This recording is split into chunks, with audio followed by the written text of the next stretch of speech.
Have you ever wondered how a single moment can shatter everything you thought you knew about your life? How one discovery can make you question every decision, every relationship, every truth you've held on to? Well, let me tell you about the day that changed my existence forever. The day I found a janitor sobbing at my daughter's grave, and how the child standing between us turned my entire world upside down. My name is Richard Harrington, and I'm worth billions. But none of that money could prepare me for what I was about to discover. You see, wealth can buy you almost anything in this world. Mansions, yachts, private jets, the finest education, the best health care.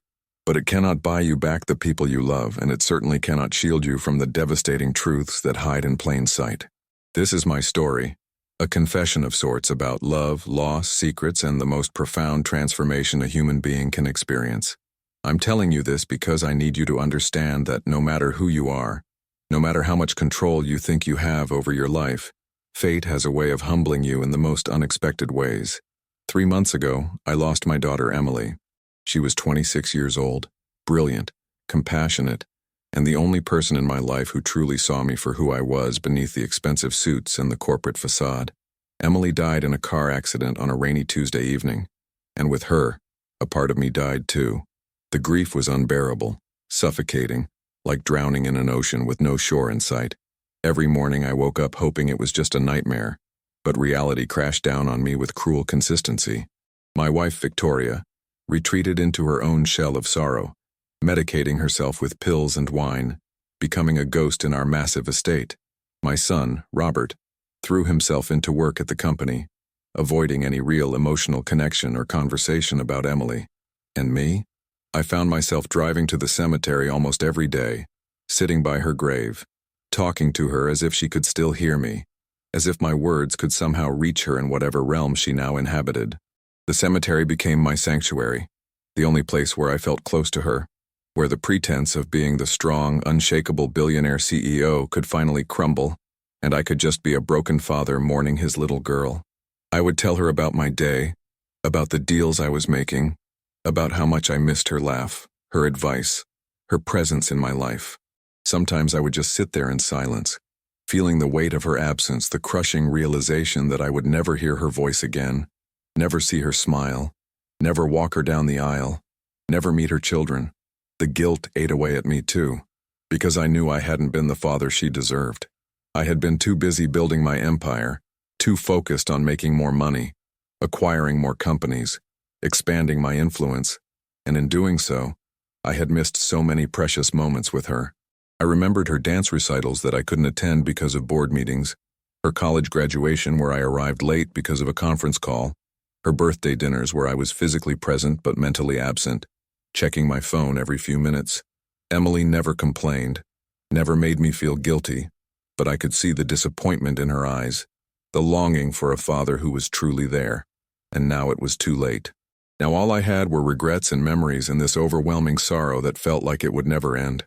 So there I was, on a cold November morning, driving through the iron gates of Rosewood Cemetery, the autumn leaves crunching under my tires, the sky a dull gray that matched my mood perfectly. I had my usual routine. I would park near her grave, walk slowly toward the white marble headstone I had commissioned with her favorite quote engraved on it, and I would sit on the bench I had installed there, just to be close to her. But that morning was different. As I approached Emily's grave, I saw someone else there, someone I didn't recognize, and my first instinct was irritation because this was my private time with my daughter, and I didn't want to share it with a stranger. But as I got closer, I realized this person was crying. Not just crying, but sobbing, their whole body shaking with grief. And standing next to them was a small child, maybe 4 or 5 years old, with dark curly hair and big brown eyes that seemed far too knowing for someone so young. The man was wearing a janitor's uniform, the kind you see in office buildings with a name tag that read Miguel, and he was on his knees in front of Emily's grave, his hands covering his face, tears streaming through his fingers, and he was saying something in Spanish between his sobs. Words I couldn't quite make out, but the anguish in his voice was unmistakable. The child, a little girl, was holding his hand trying to comfort him, patting his shoulder with her tiny hand, and she was crying too, silent tears rolling down her cheeks. And there was something about the scene that stopped me in my tracks. something that made my heart clench in a way I couldn't explain. I stood there frozen, watching them, and 1,000 questions flooded my mind. Who was this man? Why was he crying at my daughter's grave? How did he know Emily? And who was this child? The little girl turned and looked at me, and in that moment I felt like I had been struck by lightning, because those eyes, those big brown eyes, they looked exactly like Emily's eyes, the same shape, the same depth, the same inexplicable sadness mixed with hope. I must have made a sound, or maybe Miguel sensed my presence because he suddenly looked up, his face a mess of tears and pain, and when he saw me, fear flashed across his features. He quickly stood up, wiping his face with his sleeve, and took a step back, pulling the child closer to him protectively.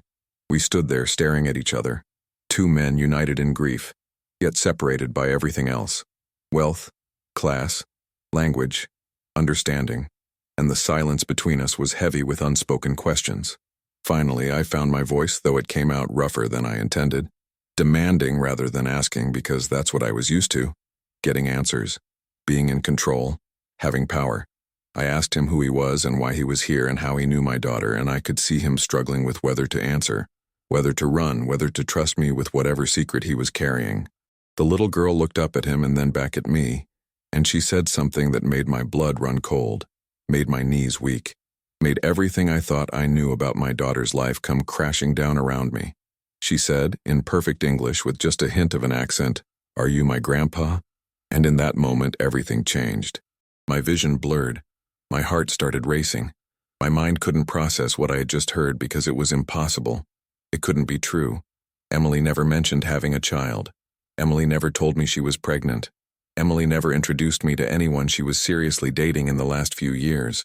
But here was this child asking if I was her grandfather, standing at my daughter's grave with a janitor who was sobbing as if he had lost the love of his life. And the resemblance between this little girl and Emily was undeniable now that I was really looking at her. She had Emily's eyes, Emily's nose, the same dimple in her left cheek that Emily had, the same way of tilting her head when she asked a question. I couldn't speak, couldn't move, couldn't do anything but stare at this child who might be my granddaughter. And Miguel, seeing my shock, seeing my confusion, started to talk, started to explain in broken English mixed with Spanish, his voice trembling with emotion and fear. He told me his name was Miguel Reyes, that he had worked as a janitor in the building where Emily worked, that they had met 3 years ago when she stayed late one night working on a project and they had started talking. He said Emily was different from everyone else, that she treated him with kindness and respect, that she saw him as a human being and not just invisible help. They had fallen in love, he said, deeply and completely in love, despite knowing that the world would never accept them together, that her family, my family, would never approve of a relationship between a billionaire's daughter and a janitor who barely made minimum wage. Miguel's words poured out like a confession he had been holding back for years, and I listened, stunned, as he painted a picture of my daughter's secret life that I had known nothing about. He told me how Emily had kept their relationship hidden because she was afraid of how I would react, afraid that I would judge her for falling in love with someone who society deemed beneath her status. He said they had tried to stay away from each other, knowing the impossibility of their situation. But love doesn't care about logic or social conventions or bank accounts, and they kept finding their way back to each other. Emily would visit him after work. They would walk in parks far from the city where no one would recognize her. They would talk for hours about life and dreams, and everything that mattered beyond money and status. Miguel said Emily made him feel like he was worth something, like his thoughts and feelings mattered, like he was capable of being loved despite being poor and uneducated and just a janitor. And then Emily got pregnant, and they were both scared, but also overjoyed because they wanted this child, this beautiful, unexpected gift that was proof of their love. Emily had wanted to tell me, Miguel said. She had tried so many times to find the courage, but every time she was about to speak, fear would paralyze her. She was afraid I would disown her, cut her off financially, force her to choose between her family and the man she loved. So she kept the pregnancy hidden, wearing loose clothes, making excuses about why she couldn't attend family dinners, seeing doctors under a false name in clinics far from our neighborhood. The little girl, whose name was Sophia, was born 4 years ago, and Miguel said Emily was the most devoted mother he had ever seen. that despite having to keep this huge secret, she never let Sophia feel unwanted or hidden. Emily had rented a small apartment across town where she would spend time with Miguel and Sophia whenever she could, creating this parallel life that none of us knew about, being a mother in private while maintaining the facade of the dutiful daughter in public. Miguel worked multiple jobs to provide for them, refusing to take money from Emily because his pride wouldn't allow it. But Emily would buy things for Sophia anyway, books and toys and clothes, sneaking them into the apartment and pretending she found them on sale or received them as gifts. They had planned to eventually tell me everything, Miguel said. They had discussed it many times, trying to figure out the right moment, the right approach, but Emily kept postponing it, kept hoping for a perfect scenario that never came. And then she died, and Miguel's world shattered completely, because Emily wasn't just the love of his life. She was his entire universe, the person who made him believe in goodness and possibility and hope. He said he had been coming to her grave almost every day since the funeral, bringing Sophia with him because the little girl needed to say goodbye to her mother too, needed some kind of closure even if she couldn't fully understand death at her age. I stood there processing all of this information, my mind reeling, my heart breaking all over again, but in a different way now, because I was mourning not just the daughter I had lost, but also the grandchild I never knew I had, the relationship Emily felt she had to hide from me, the years of precious moments I had missed because my daughter was too afraid of my judgment to share her truth with me. The weight of that realization was crushing, because what did it say about me as a father that my own child felt she couldn't trust me with the most important parts of her life? What kind of man had I been that Emily believed I would choose money and status over her happiness? The guilt that had been eating at me since her death multiplied 1,000-fold, and I felt like I couldn't breathe, like the air had been sucked out of my lungs. Sophia was still looking at me with those enormous brown eyes, waiting for an answer to her question, and I realized I had been silent for too long, lost in my thoughts, while this child, my grandchild, stood there vulnerable and hopeful and afraid all at once. I knelt down slowly, my expensive suit pants touching the damp grass, and I looked directly into Sophia's eyes, and I saw Emily there, saw my daughter's spirit looking back at me, and tears started streaming down my face, because I couldn't hold them back anymore. I told Sophia, yes, I was her grandfather, and I was so sorry I hadn't known about her before, and I was so happy to finally meet her even though the circumstances were heartbreaking. Sophia's face lit up with a tentative smile, and she asked if that meant she had a real family now, not just her papa but also grandparents and maybe cousins and aunts and uncles, and the innocent hope in her voice shattered me completely. I looked up at Miguel and I could see the fear and defiance in his eyes, like he was preparing for me to reject them, to deny Sophia's claim, to call security or lawyers or the police and have them removed from the premises. But I wasn't that man anymore. Or maybe I was finally becoming the man I should have been all along. I stood up, and I extended my hand to Miguel, and I told him I was sorry. Sorry for being the kind of father who made Emily feel like she had to hide the most beautiful part of her life. Sorry for creating an environment where she felt love had to be kept secret. Sorry for not being worthy of her trust. Miguel looked shocked, like this was the last thing he expected from me, and he hesitantly shook my hand, his rough, calloused palm against mine, and I could feel him trembling, could feel the weight of his grief and fear and hope all mixed together. I asked them to come with me, to leave the cemetery and go somewhere we could talk properly, where Sophia could sit and have something to eat, and where we could begin to figure out what happened next. Miguel was reluctant, still not entirely trusting my intentions, but Sophia was already holding my hand, her tiny fingers wrapped around my index finger, and she was telling her papa that it was okay, that I seemed nice, that Mama had told her stories about her grandfather who built tall buildings and helped people, even though he sometimes forgot to smile. That detail broke my heart all over again, that Emily had told Sophia about me, that she had painted me in a positive light despite being too afraid to introduce us, that she had wanted her daughter to know her grandfather even from a distance. We walked together toward my car, this unlikely trio, and I could feel the eyes of the cemetery staff watching us, probably wondering what Richard Harrington was doing with a janitor and a little girl, probably gossiping about it already, but I didn't care anymore. For the first time in my life, I truly didn't care what people thought, because all that mattered was this child, this piece of Emily that was still alive and breathing and looking up at me with trust and hope. I drove them to a small diner far from my usual haunts, a place where we wouldn't be recognized, where we could have privacy and honest conversation. Sophia sat in a booth coloring on the paper placemat with crayons the waitress gave her, and Miguel and I talked, really talked, for hours. He told me more stories about Emily, things I never knew, like how she volunteered at a homeless shelter on weekends, how she had been teaching him to read better English, how she would sing to Sophia every night before bed, how she had dreams of starting a nonprofit to help immigrant families like Miguel's.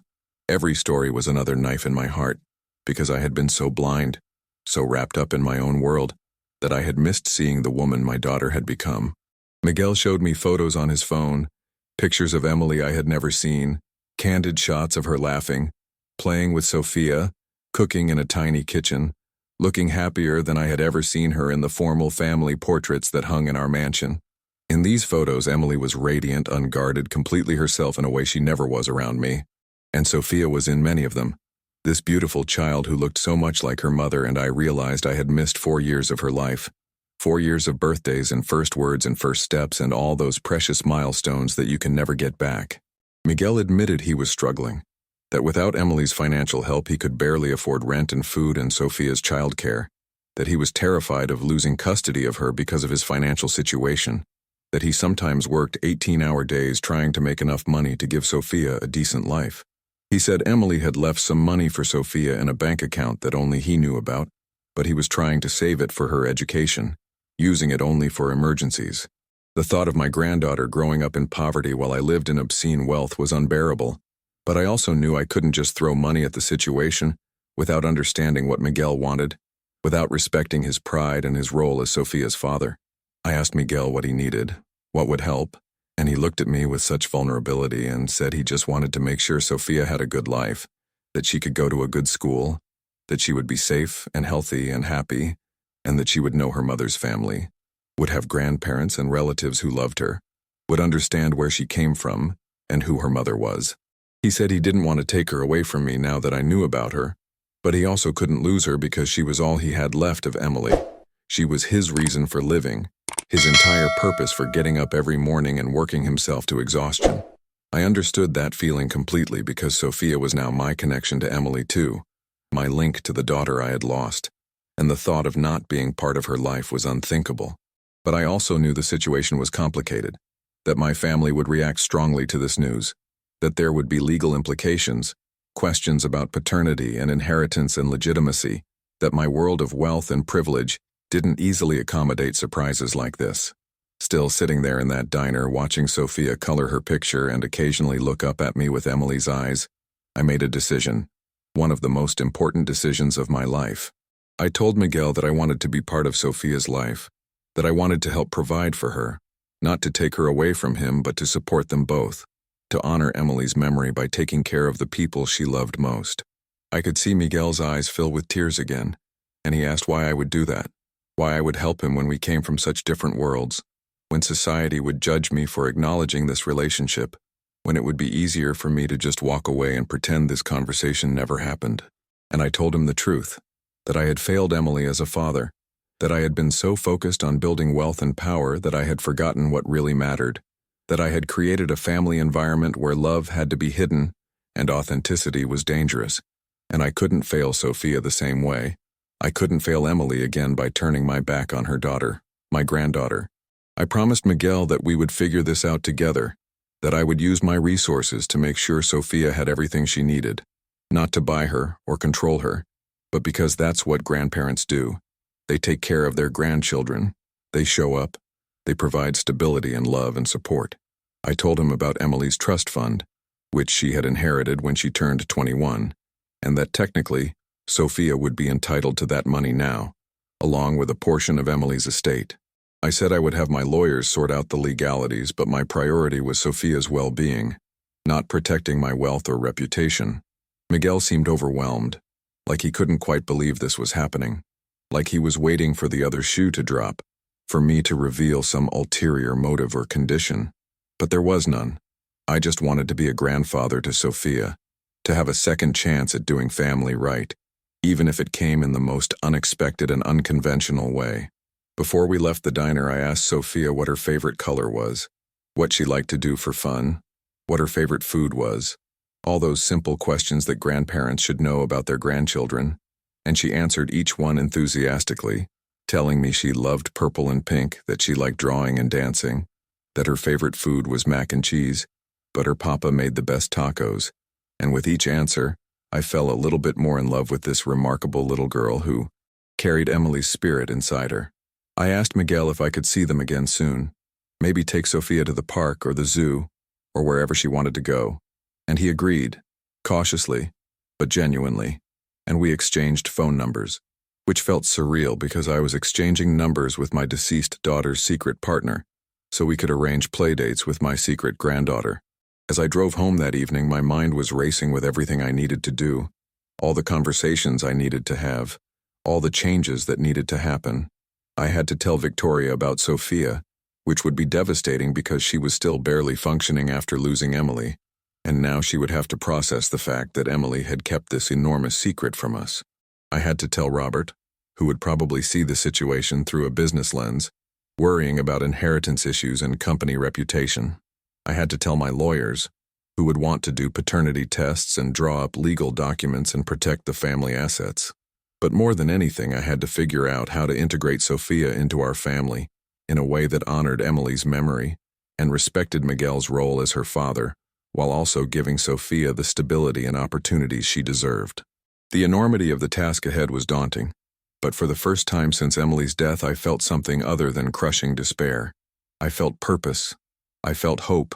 I felt like maybe there was a reason I had survived when Emily hadn't, and that reason was sitting in a small apartment across town, a 4-year-old girl with brown curly hair in her mother's eyes who had just gained a grandfather and didn't even know how much her existence was about to change everything. That night I couldn't sleep, thinking about Emily, about all the conversations we never had, about how she must have struggled with keeping this secret, about how lonely she must have felt being a mother in hiding. I thought about Miguel too, about his courage in loving Emily despite knowing the obstacles they faced, about his dedication to Sophia, about how he had respected Emily's wishes to keep their relationship secret, even though it must have been incredibly painful to be erased from her public life. I realized that Miguel had known a side of Emily that I never got to see, the authentic, unfiltered version of my daughter who wasn't performing for family or society or expectations.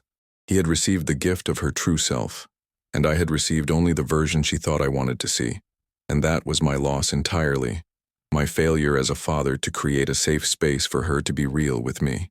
The next morning, I called a family meeting asking Victoria and Robert to meet me in the study.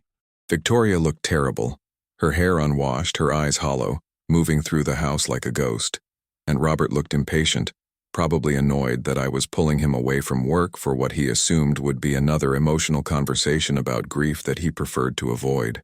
I told them to sit down because I had something important to share, and I could see Robert's body language shift into defensive mode, probably expecting bad news about the company or finances. I took a deep breath and I told them about Miguel, about Sophia, about Emily's secret life, and the reactions were exactly what I expected and worse. Victoria collapsed, literally fell to her knees sobbing, not just because of the revelation, but because it meant Emily hadn't trusted her enough to share this, meant that she had failed as a mother to create an environment where her daughter felt safe being honest. Robert's reaction was colder, more calculated, immediately asking about paternity tests and legal implications, and whether we were sure this wasn't some kind of scam, someone taking advantage of our grief to extract money from us. I told them I had looked into Sophia's eyes and I knew without a doubt she was Emily's daughter, that the resemblance was undeniable, that this wasn't a scam, but a tragedy that we had the opportunity to make right. I said we would do paternity tests if necessary, but I already knew the truth in my bones, and I was going to be part of Sophia's life, regardless of what they decided to do. Robert argued with me, said I was being emotional and irrational, that I was putting the family at risk, that this janitor could be planning to sue us for child support or claim inheritance rights, that I needed to let the lawyers handle it and keep my distance until everything was sorted out legally. But I refused, told him that Sophia was his niece whether he liked it or not, that she was part of our family, that Emily would have wanted us to take care of her daughter, and I wasn't going to let legal paranoia prevent me from knowing my granddaughter. Victoria, through her tears, asked if she could meet Sophia, and I could hear in her voice the desperate hope that maybe this child could fill some of the emptiness Emily's death had left. I told her yes, of course, that I would arrange it, that Sophia needed her grandmother too, that maybe this was a gift Emily had left us, a reason to keep living and loving even in the midst of devastating loss. Over the next few weeks, Sophia slowly became part of our lives, though it was a delicate and complicated process. Victoria and I would visit her and Miguel at their apartment, bringing gifts and groceries, spending time getting to know this little girl who was equal parts shy and curious, grieving and resilient. Sophia would show us her drawings, tell us stories about school, ask questions about her mother, and every moment with her was bittersweet, beautiful, and painful all at once. Miguel remained cautious around us, protective of Sophia, still not entirely trusting that we wouldn't eventually try to take her away from him or change the terms of our involvement. I understood his wariness, and I tried to prove through consistent actions that my intentions were genuine, that I respected his role as her father, that I wanted to support them, not control them.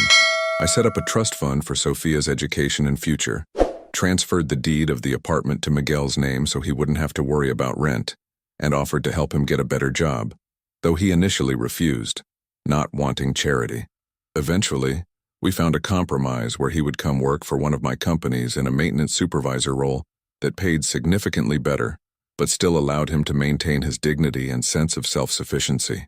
Robert remained distant from the whole situation, showing up for occasional family dinners but making his disapproval clear through his body language and minimal interaction with Sophia. He saw her as a complication, a threat to the estate planning, a reminder that Emily had betrayed the family by keeping such an enormous secret. His coldness hurt, but I couldn't force him to embrace Sophia. I could only hope that eventually he would see what Victoria and I had discovered, that this child was a blessing, an unexpected grace in the midst of terrible loss. Have you ever experienced something that completely changed your perspective on life? Something that made you realize how wrong you had been about what really mattered? Comment below and let me know, because I'd love to hear your stories. As the months passed, Sophia became more comfortable with us, calling Victoria abuela and me abuelo, words that made my heart swell every single time I heard them. We celebrated her 5th birthday with a party in our backyard, inviting her friends from school and watching her run around laughing with other children. I could see Emily in every gesture, every expression, and it was both healing and heartbreaking. Miguel had tears in his eyes the entire party, overwhelmed by the sight of Sophia surrounded by family and resources, having the kind of childhood he had always wanted to give her, but couldn't afford on his own. That night, after all the guests had left and Sophia had fallen asleep on the couch exhausted from excitement, Miguel pulled me aside and thanked me, really thanked me, saying he had been wrong about people like me, that he had assumed all wealthy people were cold and self-absorbed, but I had proven him wrong by showing up, by being present, by treating Sophia like she mattered. I told him it was I who should be thanking him, because he had loved my daughter in a way that made her happy, had given her the gift of being a mother, had preserved Emily's memory through Sophia, and without him, I never would have known about this precious grandchild who had given me a reason to keep living. The truth was, Sophia had saved me from drowning in grief and guilt, had given me purpose and joy in the darkest period of my life, and I would be forever grateful to Miguel for bringing her to Emily's grave that day, for not running away when he saw me, for taking the risk of trusting me with his and Sophia's truth. Victoria had transformed too, becoming more present, more engaged, cutting back on her medication because she wanted to be fully there for Sophia, wanted to make memories with her granddaughter, wanted to be the grandmother Emily never got to see her become. We would have sleepovers where Sophia would stay in what had been Emily's childhood room, which Victoria had lovingly redecorated with purple and pink everything because those were Sophia's favorite colors. Victoria would braid Sophia's hair and read her stories and teach her to bake cookies, and watching them together, I could see the healing happening, the grief slowly transforming into love and connection and purpose. Sophia would ask questions about her mother, wanting to know everything, and Victoria and I would share stories and photos and videos, showing her who Emily had been, making sure she understood that her mother had been extraordinary, brave, compassionate, full of life and love. We told her that Emily had made the difficult choice to keep her existence private, not because she was ashamed but because she was afraid, and that fear was our fault, the result of our expectations and judgments, and the pressure we had put on her to live a certain kind of life. We apologized to Sophia for that, even though she didn't fully understand what we were apologizing for, because we needed to acknowledge that we had failed Emily, and we were determined not to fail Sophia. One evening, about 6 months after that first meeting at the cemetery, I was reading Sophia a bedtime story, and she interrupted me to ask if I thought her mama could see us from heaven. The question caught me off guard, and I had to pause to collect myself because even after all this time, talking about Emily still made my throat tight and my eyes burn with unshed tears. I told Sophia that I believed Emily could see us, that she was probably smiling watching Sophia being loved by her family, watching her papa and abuela taking care of her, watching her grow up happy and safe. Sophia nodded seriously and said she hoped Mama was proud of her, and I pulled her close and told her that Emily was absolutely proud, that Sophia was the best thing Emily had ever done, that she carried her mother's spirit and kindness and courage inside her. Sophia fell asleep in my arms that night, and I sat there holding her for a long time, marveling at how this small person had changed everything, had taken my broken, empty life, and filled it with meaning and love and hope. I thought about the day I found Miguel sobbing at Emily's grave, and how angry and confused I had been in that moment, and how that moment had actually been a gift, a divine intervention, fate's way of giving me a second chance at being a father, at being a better man. Miguel and I had developed an unexpected friendship, bonded by our shared love for Emily and Sophia, by our mutual grief and commitment to honoring Emily's memory. We would have coffee together while Sophia was at school, and he would tell me more stories about Emily, filling in the gaps of the life I hadn't known she was living. He told me about the night Sophia was born, how Emily had been terrified but also radiant with joy, how she had cried holding her daughter for the first time, how she had told Miguel that Sophia was proof that love was real and worth fighting for. He told me about the arguments they had about whether to tell me, how Emily would pace their tiny apartment trying to find the courage, practicing what she would say, but always chickening out at the last minute. He said Emily had planned to tell me after Sophia's 5th birthday that she had decided she couldn't keep the secret anymore, that Sophia deserved to know her whole family, but she had died before she could follow through. That information haunted me, the knowledge that Emily had been planning to share this with me, that we had been so close to having this conversation, to reconciling these two parts of her life, but death had intervened and stolen that opportunity from us. I wondered sometimes how things would have been different if Emily had told me while she was alive, whether I would have reacted well or poorly, whether I would have embraced Miguel and Sophia, or demanded that Emily end the relationship. I wanted to believe I would have chosen love over pride, family over status, but I honestly didn't know. The version of me that existed before Emily's death had been so consumed with appearances and wealth and control that I might have failed that test spectacularly. It was only the grief and loss that had broken me open enough to see clearly, to understand what really mattered, and that was both a humbling and painful realization. Robert eventually came around, slowly and reluctantly, but he did come around. It happened one Christmas when Sophia was 6, when she walked up to him during our family celebration and handed him a drawing she had made, a picture of our family with stick figures labeled Abuelo and Abuela and Papa and Uncle Robert and Sophia, all holding hands under a rainbow. Robert had looked at that drawing for a long time, and I saw something shift in his face, saw the walls he had built around his heart start to crack just a little. He had knelt down and thanked Sophia for the drawing, and she had hugged him spontaneously, the way children do with complete openness and trust, and Robert had hugged her back, and I saw tears in his eyes. After that day, Robert started making more effort, showing up for Sophia's school events, bringing her small gifts, teaching her about business and numbers in an age-appropriate way, slowly becoming the uncle she had always hoped he would be. The transformation wasn't dramatic or complete. Robert was still Robert, still somewhat emotionally guarded and practical, but he had made room in his heart for Sophia, had accepted her as family, and that was all I could ask for. The legal matters were eventually sorted out, paternity tests were done confirming what we all already knew, and Sophia's claim to Emily's estate was legally recognized. Miguel insisted on putting most of that money into trusts for Sophia's future, taking only what was necessary for her immediate needs, continuing to work and provide for her through his own efforts because his pride and integrity wouldn't allow him to simply live off Emily's money.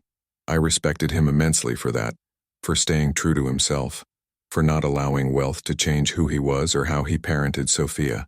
He remained the devoted, hard-working, loving father he had always been, just with more financial security and support, with a family network for Sophia that she hadn't had before.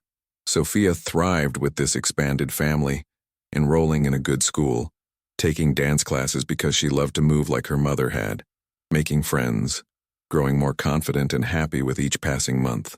But she also carried her grief with her, the weight of losing her mother at such a young age, and there were nights when she would cry for Emily, asking why her mama had to die, why couldn't she come back, and all we could do was hold her and let her cry and assure her that her sadness was valid and that we would always be here for her. Grief counseling helped both for Sophia and for all of us, teaching us how to process loss as a family, how to honor Emily's memory while still moving forward with our lives. The therapist told us that Sophia was lucky to have so many people who loved her, who were committed to her well-being, who were willing to face their own pain to help her through hers, and that with that kind of support, she would grow up resilient and emotionally healthy despite this early trauma. Sometimes I would go back to the cemetery, standing at Emily's grave, talking to her about Sophia, about all the things her daughter was doing and learning and becoming.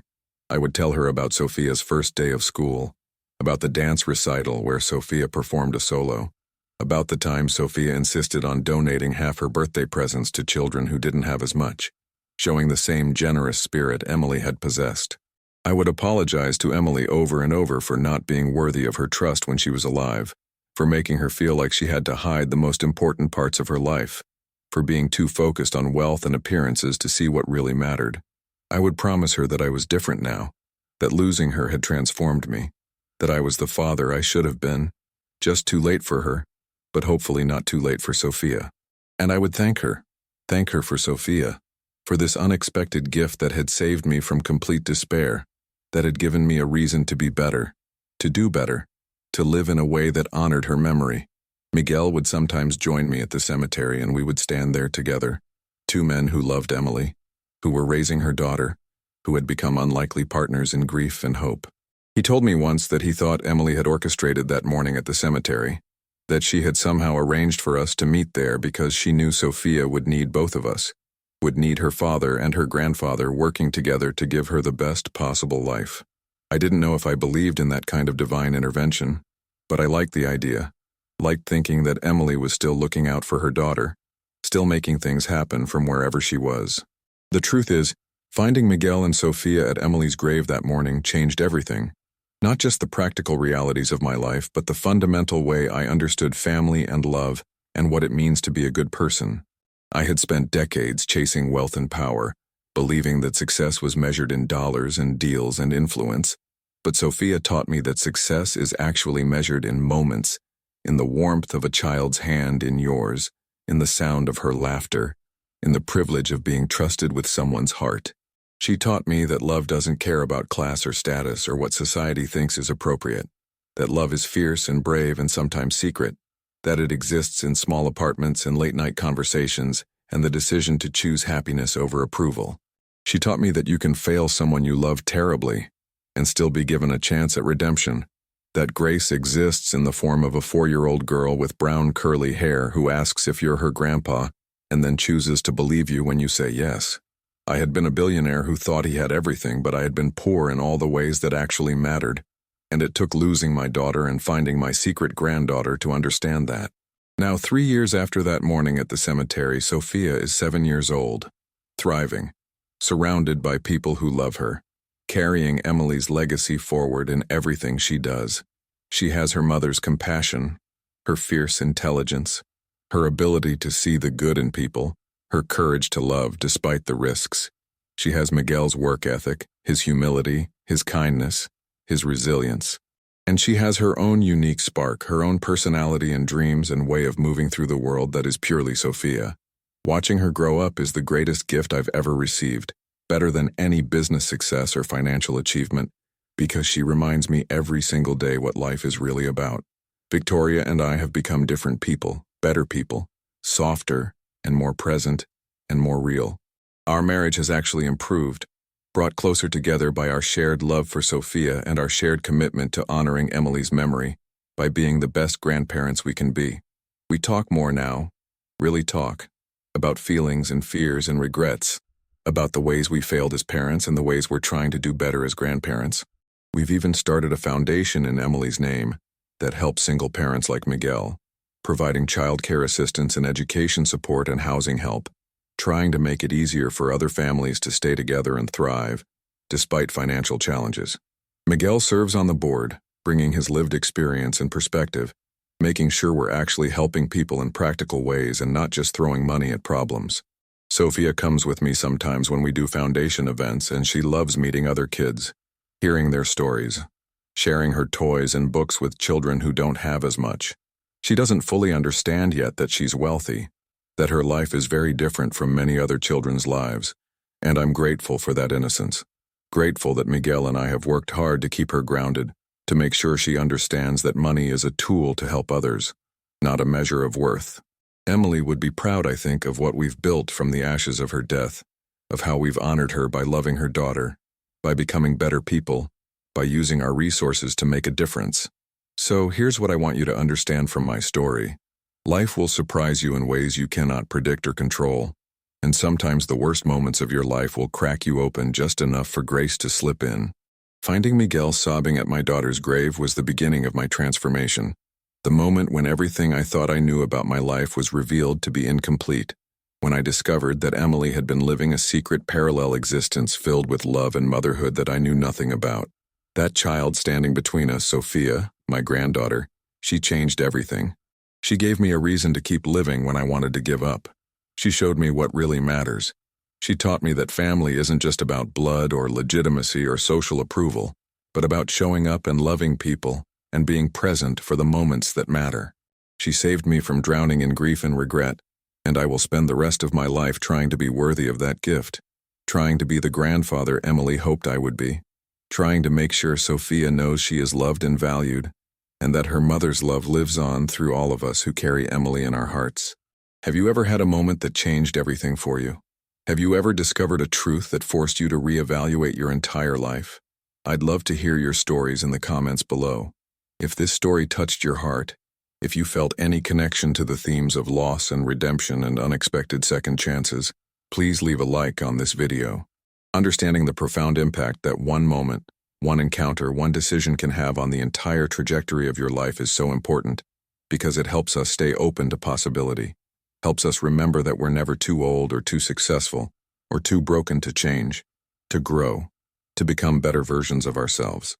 If you want to hear more stories like this, stories about real human experiences, about love and loss and transformation, about the ways life surprises us and breaks us and remakes us, please subscribe to Through My Eyes and hit that notification bell so you never miss an upload. We share stories that matter, stories that remind us of our shared humanity, stories that help us feel less alone in this complicated, beautiful, heartbreaking journey we're all on together. Thank you for listening to my story, for staying with me through this painful and ultimately hopeful journey, for being part of this community where we can share our truths and support each other. Remember, you never know what someone else is carrying, what secrets they're holding, what grief they're managing, so be kind, be open, be willing to see beyond the surface, because that's where the real magic happens. That's where connections are made and lives are changed. Sophia taught me that, and Emily taught me that, and I'm trying to live every day in a way that honors those lessons. Life is short and unpredictable and precious, so love the people you have while you have them. Tell them the truth. Create space for them to be authentic with you. And don't let fear or pride or social expectations prevent you from experiencing the fullness of love in all its complicated, messy, beautiful forms. That's the real lesson here, the one I learned too late with Emily, but hopefully not too late for Sophia, not too late for any of you watching this. Thank you again, and until next time, keep living, keep loving, keep showing up for the people who matter, because you never know when that one moment, that one encounter, that one decision will change everything.